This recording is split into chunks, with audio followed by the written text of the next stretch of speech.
Touchdown.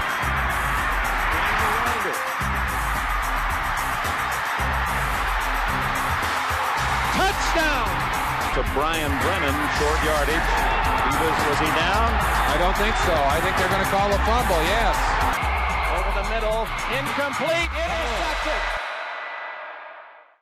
It's been almost 30 years since Art Modell broke the hearts of Browns fans and took his team out of Cleveland and headed to Baltimore. What's even worse for Cleveland fans is having to see the old Browns franchise, now called the Baltimore Ravens, thrive over the past 3 decades, winning multiple Super Bowls while building a successful organization with a history of winning head coaches and low turnover rate in the front office. But for the Cleveland Browns franchise, since 1999, the expansion team version of the Browns have started 32 different quarterbacks and have endured a winless season, countless heartbreaks, and just 2 playoff victories. Not to mention their most recent and controversial quarterback acquisition with Deshaun Watson that just might be the biggest contract mistake in NFL history. But this isn't a recent phenomenon. It's a decades-long saga of misery, heartbreak, and disappointment to one of the most loyal fan bases in the NFL. So with legendary coaches like Bill Belichick, Nick Saban, and Bill Cowher as former members of the Browns coaching staff,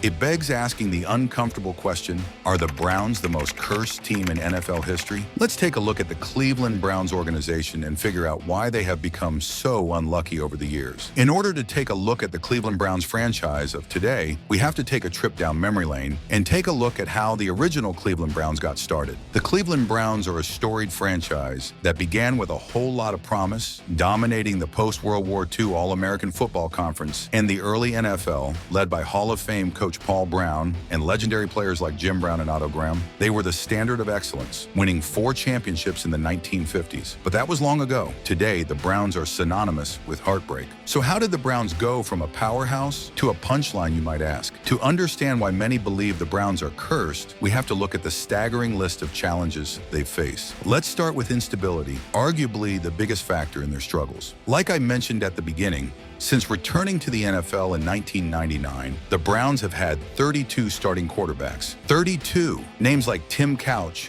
Brady Quinn, and Deshaun Kaiser haunt the memories of Browns fans. Not to mention a mismanaged Johnny Football and misunderstood Baker Mayfield made matters much worse. Compare that to teams like the Packers, who have had only 3 primary starters in the same period: Brett Favre, Aaron Rodgers, and Jordan Love. Consistency matters. The coaching situation isn't any better. 12 different head coaches have tried and failed to build a winner in Cleveland. Hugh Jackson's 1-31 record over 2 seasons is especially painful, marking one of the worst stretches for any team in NFL history. What makes matters worse is their resume of assistant coaches who they had in the building but left to find success in other NFL teams. Assistant coaches like a young Kyle Shanahan under head coach Mike Pettin. Shanahan had a tough balancing act of molding Johnny Football into a professional NFL quarterback while debating with his head coach on which offensive plays to call. Pettin would leave Cleveland with a 10-22 coaching record and bounce around the league before landing in Minnesota leading their defense, while Kyle Shanahan found success in Atlanta and San Francisco, reaching the Super Bowl multiple times. Of course, we all know about the other assistant coaches from the Browns staff that went on to win Super Bowls. Bill Belichick with his amazing run in New England, and former Browns special teams and defensive backs coach Bill Cowher, who left Cleveland and found his Super Bowl championship with the Pittsburgh Steelers right before his retirement.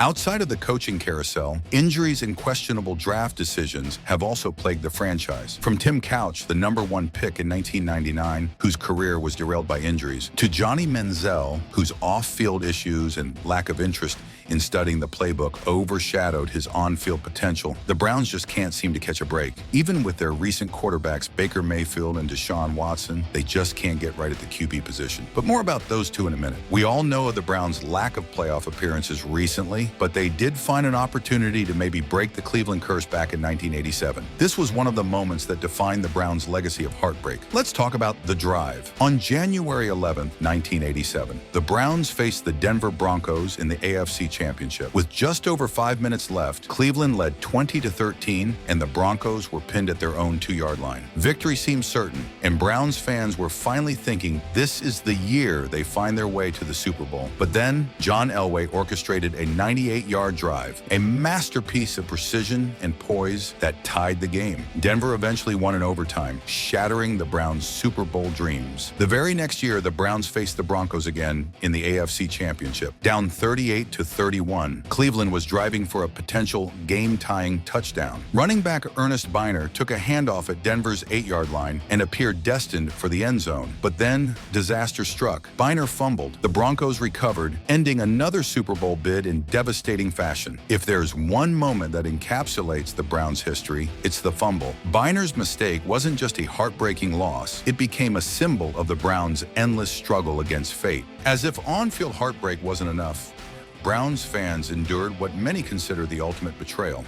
In 1995, owner Art Modell announced he was moving the team to Baltimore, citing financial difficulties and the city's refusal to fund a new stadium. The Browns were gone, and Cleveland was left without a team for 3 agonizing years. Meanwhile, the Baltimore Ravens, a team built from the Browns' foundation, won a Super Bowl in just their 5th season. For Browns fans, it was salt in an already gaping wound. When the Browns returned in 1999, fans hoped for a fresh start.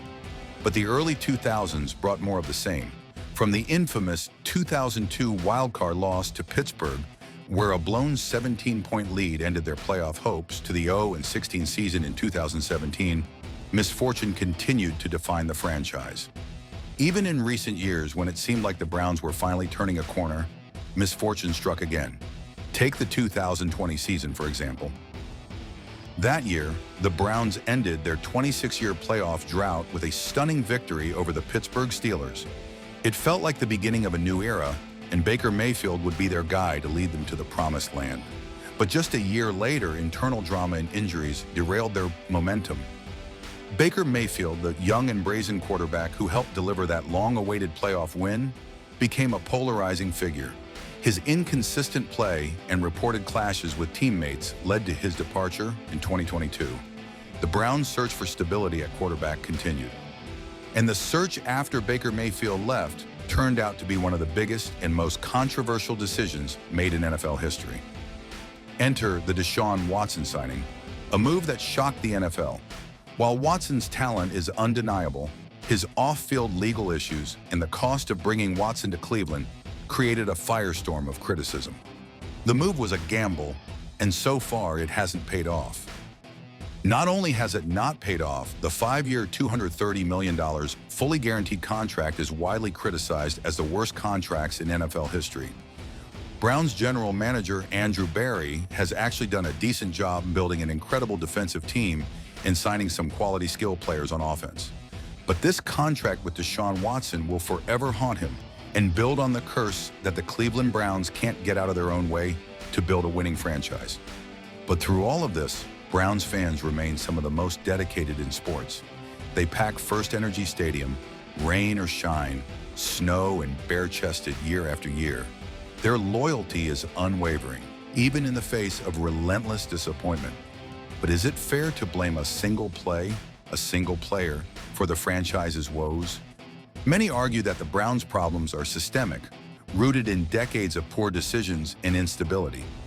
Others point to intangible factors, a so-called curse that has haunted Cleveland since their last championship in 1964. From the drive to the fumble, from Art Modell's Betrayal to the 0-16 season, the Browns' history is littered with moments that make even the most skeptical fan wonder. Could there really be a curse? So what do we make of all this? Are the Browns truly cursed? Or is their misfortune simply the result of poor management, bad luck, and tough competition? The evidence suggests it's a little of both. But one thing is clear, no team in the NFL has endured heartbreak quite like the Cleveland Browns. Yet despite it all, there's always hope. The Browns have the talent to compete, and as history has shown, even the most jinxed teams can turn things around. Just ask Cubs fans or Red Sox fans. No curse lasts forever. And we hope the Cleveland Browns fans find success and victory soon. The Cleveland fans absolutely deserve it. Thanks for watching, and be sure to check out my other videos exploring the league's most fascinating stories.